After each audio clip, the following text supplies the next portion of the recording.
I'm Morna Williams. I'm 75 years old.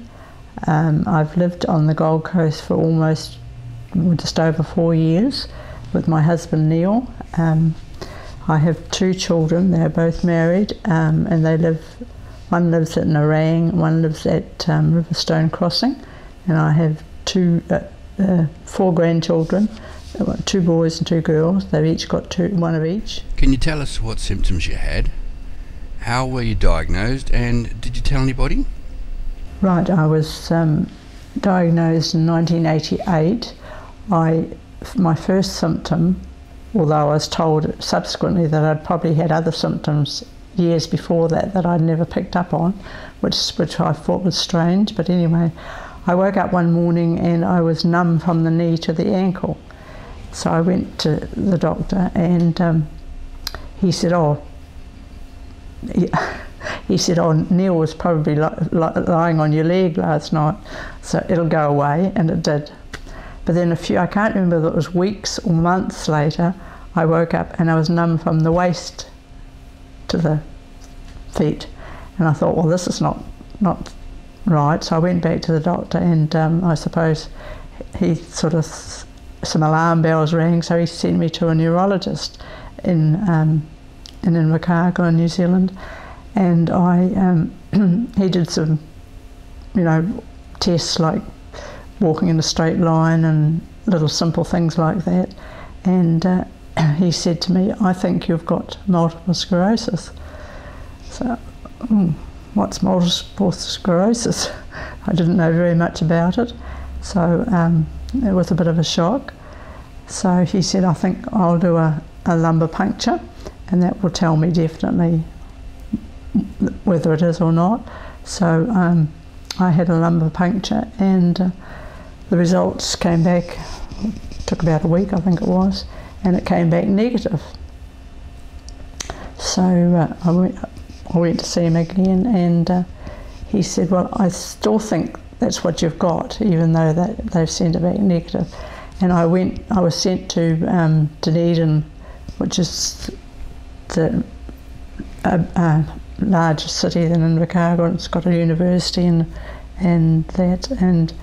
I saw a doctor there, and he did tests, put electrodes on my head and tested my arms and legs, and the report came back from that. He found a definite weakness in my leg. One leg, it would be the right one because that's my right weak leg, and he felt that that's what I had too. So it wasn't sort of even conclusive in those at that time, but I remember walking out of the neurologist surgery, and him saying to me something like, well, it's a sort of a positive thing, but he says, I'm not guaranteeing that you won't come back and see me in 10 years dragging a leg. I thought, oh, yeah. So anyway, I just carried on, and I had absolutely really no signs at all that I had it for years. I suppose, thinking back, I probably lost a bit of mobility balance so gradually that I didn't sort of realise. And it wasn't until, I suppose, I'd had it for 15 or 16 years that my walking, and that I could tell myself that, that it was deteriorating. And it's only perhaps in the last 5 or 6 years that I've really noticed a great deal of deterioration. In fact, people didn't know, no one knew. I didn't tell anybody. I didn't even tell my family. Well, Neil knew, of course, and one friend and one cousin, and they only knew because they worked at the hospital, and they caught me going to see the neurologist. So I had to tell them about that. So I didn't tell my family because my son and daughter were both living over here, and I thought, well, if I told them that I had this, they would want to come home and look after me, and I didn't need it. At that stage I didn't need any help. So I didn't tell them. I didn't tell my sister, my only sister, because she she had health problems of her own, enough worries, and I didn't tell my mother. I thought, well, she doesn't need to worry. And there was only 2 people knew apart from the doctor, so yeah. So that was how it all happened for me. So you didn't want your daughter to worry then?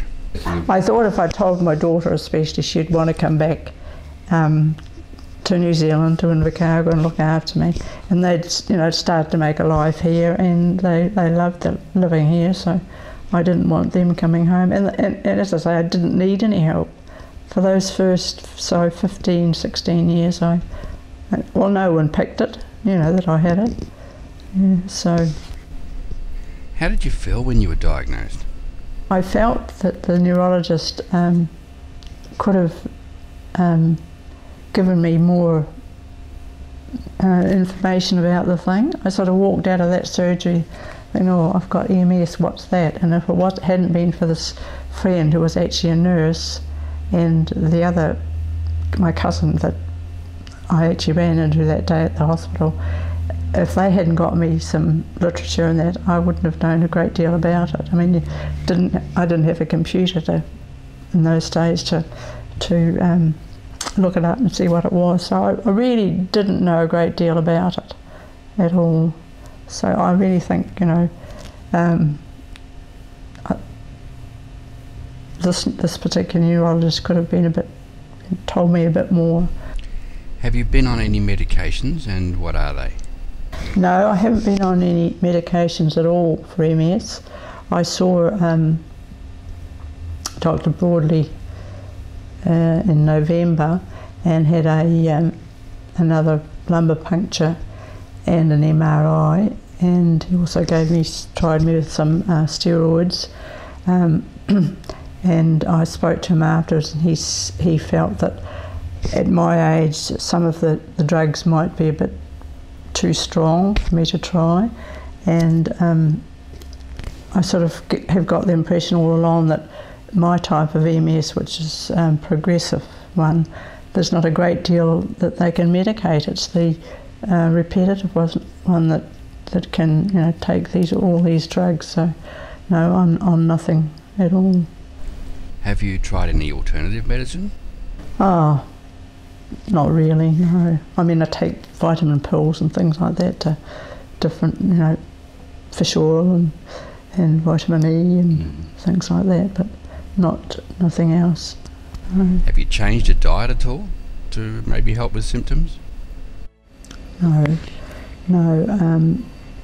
I was just told I had a friend in Invercargill who used to be what they called a field worker for the MS Society, and I never ever told her actually that I had it either, but I used to query her on different things, and she just said a good